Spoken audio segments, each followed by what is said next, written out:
शिक्षा संस्थान intermediate college Kanakpur Prayagraj से मैं आरबी आज के वीडियो कॉल में कक्षा 9 हिंदी के ये दूसरा अध्याय इसके कवि हैं संत रैदास,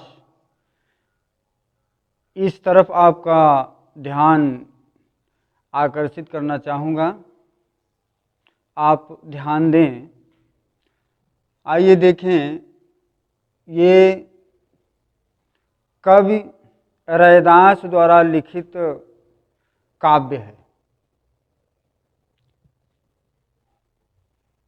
अब इसमें देखें थोड़ा संत रैदास जी का संक्षिप्त जीवन परिचय। इनका जीवन काल आपने देखा 1399 ईस्वी से 1527 ईस्वी तक। संत रैदास लगभग संत कबीरदास के समकालीन थे। उनसे कुछ छोटे उम्र के थे। तो इनका नाम संत रैदास था। पिता का नाम रघु, माता का नाम कर्मा। आपका जन्म सन 1399 ईस्वी में हुआ।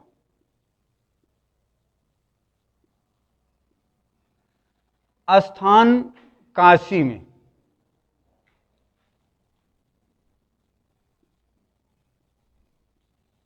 भाषा आपकी अवधी ब्रज भाषा।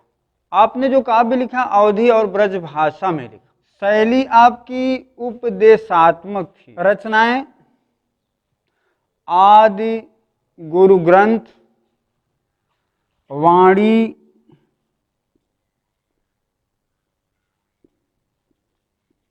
रैदास जी की वाणी।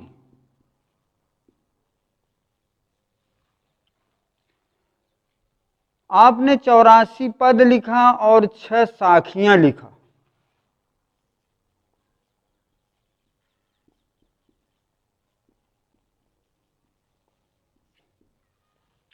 संत रैदास जी का निधन 1527 ईस्वी में हो गया। हिंदी साहित्य में स्थान संत रैदास एक महान संत थे। आपने अपने काव्य के माध्यम से हिंदी साहित्य जगत को अपनी अवधी ब्रज भाषा में कविताओं को पिरो करके एक नया मार्ग प्रशस्त किया। आप साहित्य में, समाज में व्याप्त रूढ़िवादी अंधविश्वास परंपराओं का भी खंडन किया।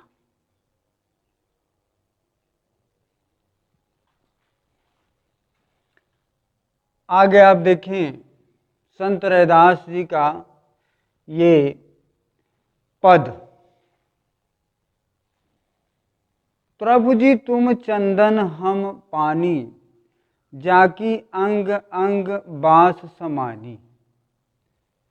प्रभु जी तुम घन वन हम मोरा, जैसे चितवत चंद चकोरा। ये देखें आपका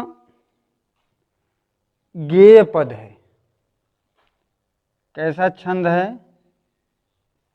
गेय पद। इसको आप थोड़ा सा गाकर भी कह सकते हैं। जैसे प्रभु जी तुम चंदन हम पानी, जाकी अंग अंग बास समानी। प्रभु जी तुम चंदन हम पानी, प्रभु जी तुम घन वन हम मोरा, जैसे चितवत चंद चकोरा। प्रभु जी तुम घन वन हम मोरा। प्रभु जी तुम दीपक हम बाती। जाकी ज्योति बरहे दिन राती।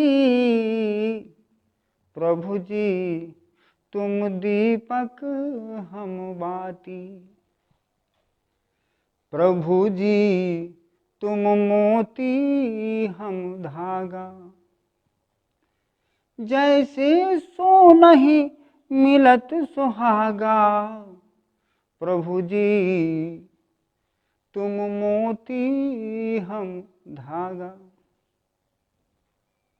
प्रभु जी तुम स्वामी हम दासा।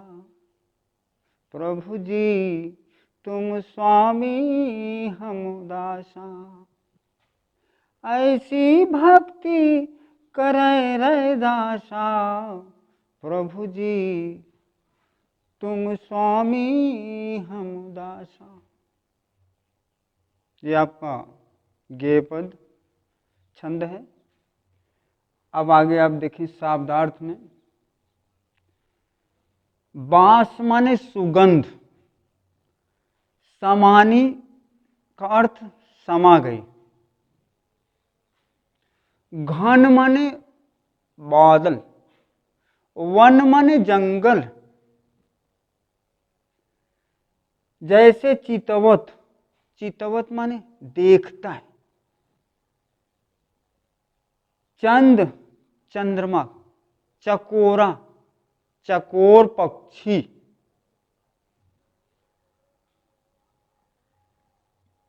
ज्योति माने प्रकाश।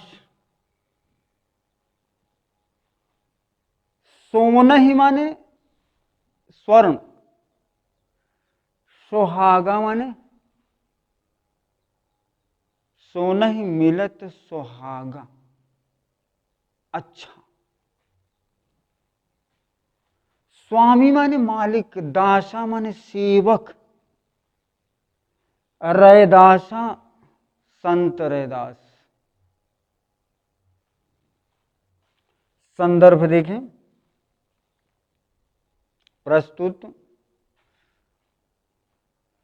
पद हमारी पाठ्य पुस्तक हिंदी काव्य भाग में रैदास द्वारा रचित उनके शीर्षक पद से अवतरित किया गया।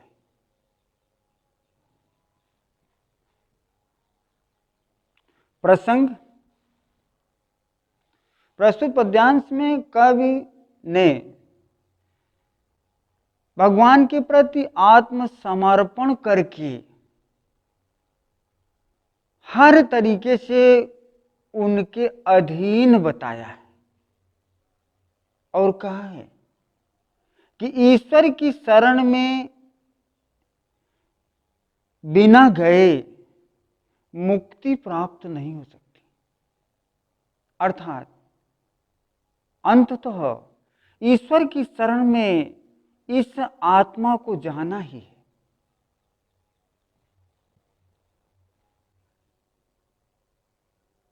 अब देखें अर्थ। व्याख्या। प्रभु जी तुम चंदन हम पानी। प्रस्तुत काव्य पंक्तियों में संत रैदास जी ईश्वर के प्रति अपने आप को समर्पित करते हुए कहते हैं कि हे भगवान, आप चंदन स्वरूप शीतल पवित्र सुगंधमय हैं और हम ये पानी की तरह स्वच्छ जल की तरह हैं। जिस प्रकार जल चंदन में मिलकर घिसने पर वह सुगंधित हो जाता है, शीतल मंद सुगंध सुवासित युक्त हो जाता है, उसी प्रकार से आपका दास आपकी शरण में मिल जाने पर मुक्ति को प्राप्त कर लेता है। वह भी शुद्ध, पवित्र, स्वच्छ, निर्मल हो जाता है। जाकी अंग अंग बास समानी, चंदन की तरह, हे भगवान, चंदन की तरह आपके गुण रूपी बास हमारे अंदर समा गई और मैं भी आपकी कृपा से सुगंधित हो गया, चंदन की तरह हो गया। प्रभु जी तुम घन वन हम मोरा। संत रैदास जी कहते हैं कि हे ईश्वर, आप घने वादन और वन की तरह हैं, मैं मोर के रूप में हूं। जिस तरीके से सुंदर वन और घिरे हुए सुंदर बादलों को देखकर मोर नाचता है, प्रसन्न हो जाता है,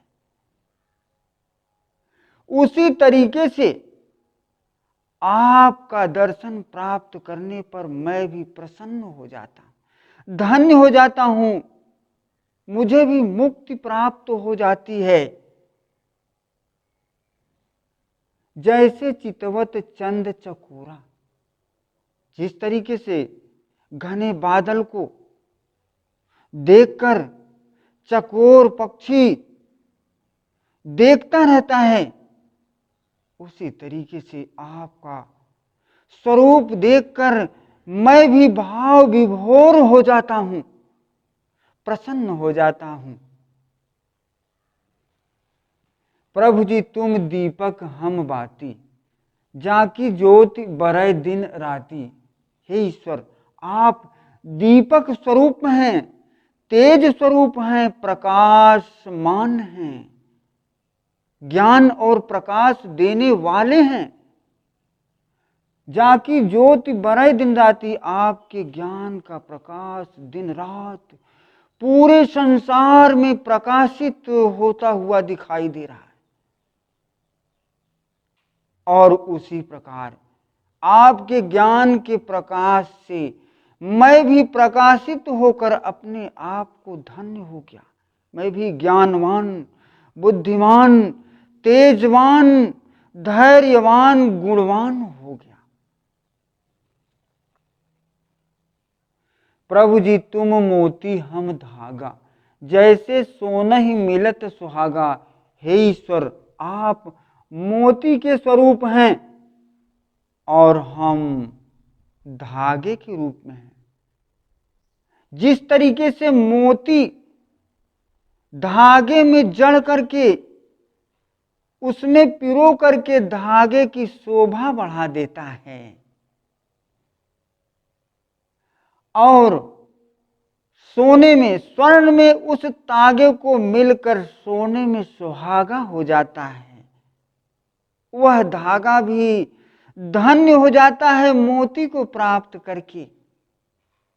इसी तरीके से मैं भी आप जैसे महान आत्मा परमात्मा का साक्षात्कार होने पर, आपसे मिलन होने पर, आपका अल्पमात्र भी संपर्क होने पर भी हमारा भी सम्मान, ज्ञान प्रभावित हो जाता है, बढ़ जाता है, मैं भी धन्य हो जाता हूं। प्रभु जी तुम स्वामी हम दासा। हे ईश्वर, संत रैदास जी कहते हैं कि हे भगवान, आप संसार के मालिक हैं और हमारे भी मालिक हैं। इस तरीके से मैं आपका सेवक हूं, दास हूं। और ठीक इसी प्रकार से ऐसी भक्ति करे रैदासा। इसी प्रकार से यही जानकर, यही समझकर आपका सेवक रैदास दिन रात आपके कमलवत श्री चरणों की वंदना कर रहा है और आप पर कोट से आभार व्यक्त कर रहा है। आगे आप देखिए, काव्य सौंदर्य प्रस्तुत काव्य में संत शिरोमणि रैदास जी ने भगवान के प्रति असीम अनुकंपा व्यक्त करते हुए कहते हैं कि भगवान का मानव पर कोटिशः आभार है। ईश्वर की कृपा के बिना एक भी पत्ता हिल नहीं सकता। इसी भाव में संत रैदास भी ईश्वर के कमलवत श्री चरणों में अपने आप को आत्मसमर्पित करता है। भाषा अवधि ब्रज भाषा, अवधि ब्रज भाषा। रस भक्ति रस है। इस पद्यांश में भक्ति की चर्चा की गई है। गुण प्रसाद है।